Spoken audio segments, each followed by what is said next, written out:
ఇప్పుడు నిరసన వ్యక్తం చేస్తా ఉన్నారు రోడ్డు మీద. దీన్ని వైసీపీ ఎలా హ్యాండిల్ చేస్తుంది? ఇది మామూలుగా ఎవరికైనా ఫస్ట్ రియాక్షన్ వచ్చినప్పుడు ఏదైతే ఉంటుందో కూర్చోబెట్టి నచ్చ చెప్పడము, ఇంకో రకంగా చేయడము, ఒక వ్యక్తి కోసమో వ్యక్తుల కోసమో ఉండదు. ఇంక్లూడింగ్ ఇక్కడ ఉండే వాళ్ళతో సహా ఇంకోరైనా పొలిటికల్ పార్టీ నడుస్తున్నప్పుడు ఆ జర్నీలో ఎవరైనా మనస్తాపం చెంది ఇదైతే వాళ్ళని కూర్చోబెట్టి మాట్లాడడం ప్రక్రియ అయితే ఉందో ముందు మాట్లాడడము, అయిన తర్వాత ఎందుకు చేశామో ఎక్స్ప్లెయిన్ చేయడం, ఇది ఇంటర్నల్ గా జరిగే ప్రాసెస్ కంటిన్యూస్ జరుగుతూ ఉంటుంది. అందులో ఒక్కొక్కసారి ఏదైనా కారణాల వల్ల ఇదైనప్పుడు దాన్ని తట్టుకోగలిగిన కెపాసిటీ పార్టీకి ఉందా లేదా అనేది ముఖ్యము.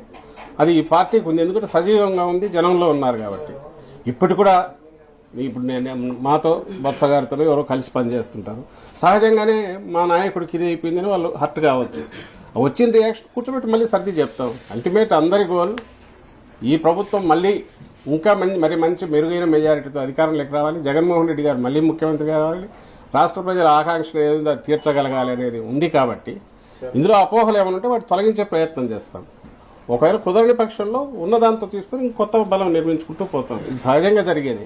కార్యక్రమం కానీ ఆరోగ్య సురక్ష కానీ మొత్తం నియోజకవర్గం అంతా తిరిగారు. వీళ్ళంతా వీళ్ళకి ఒక పొజిషన్ అంటే అక్కడ మొత్తం పబ్లిక్ లో గుర్తింపు తెచ్చుకున్నారు. ఇప్పుడు వీళ్ళు మళ్ళీ వేరే స్థానానికి మార్చారు. ఇప్పుడు మీరు వ్యక్తిగతంగా వ్యక్తులను బట్టి చూడకుండా బ్రాడ్ గా చూస్తే ఫస్ట్ నుంచి చెప్తున్నది ఇక్కడ పార్టీగా జగన్మోహన్ రెడ్డి గారు అధ్యక్షులుగా, ముఖ్యమంత్రిగానే కాదు అధ్యక్షులుగా శాస్త్రీయంగా ప్రతిదీ లోతుగా చూసిన తర్వాతనే నిర్ణయాలు తీసుకుంటున్నారు.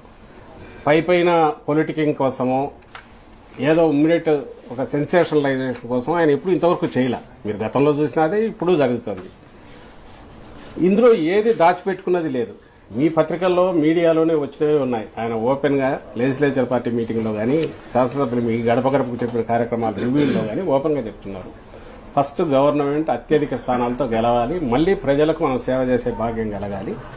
కాబట్టి మీరు వెళ్ళండి, రివ్యూలు జరుగుతుంటాయి, పర్ఫార్మెన్స్ ఇంకా బాగా బెటర్గా ఎక్కడైనా ఉపయోగించుకోవాలి, దాన్ని బట్టి మార్పులు జరుగుతుంటాయి, అన్నిటికీ ప్రిపేర్డ్గా ఉండండి. బట్ ఏదైనా సరే మనమంతా ఒక టీం.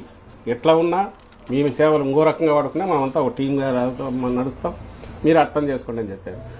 అందులో భాగంగానే ఇవి జరుగుతున్నాయి. మీరు గమనించాల్సింది ఏం చెప్పదలుచుకుంది ఏంటంటే, అపోజిషన్ అనబడే వాళ్ళు చెప్తున్నవి ఏదైనా ఉన్నా వాళ్ళు ఇంకా ఈరోజు గాలిలో మాటలు చెప్పి మేము అది చేస్తాం ఇది చేస్తామని కనపడని, అసలు ఏం చేస్తున్నారో కూడా తెలియని రకంగా ఒక రకమైన కన్ఫ్యూజ్ చేసే ప్రక్రియ వాళ్ళు చేస్తూ, అసలు ఏ ప్రయత్నము చేయకుండా ఎక్కడ ఏ స్థానాల్లో ఎవరిని పెట్టగలమో కూడా ఆలోచన లేకుండా, అసలు పొత్తులంటూ ఆ పొత్తులకు ఒక దారి తెన్ను లేకుండా వాళ్ళు కొట్టుకుంటుంటే, ఈ పక్క మా పార్టీ జగన్మోహన్ రెడ్డి గారి నాయకత్వంలోని వైఎస్ఆర్ కాంగ్రెస్ పార్టీ నిబ్బరంగా ప్రతిదీ అంచనా ఆచితూచి అడుగులు వేసుకుంటూ, ఇప్పటికే మీరే గమనించారు, ప్రజల్లో మమేకమై గడప గడపకు పూర్తి చేసుకున్నాం.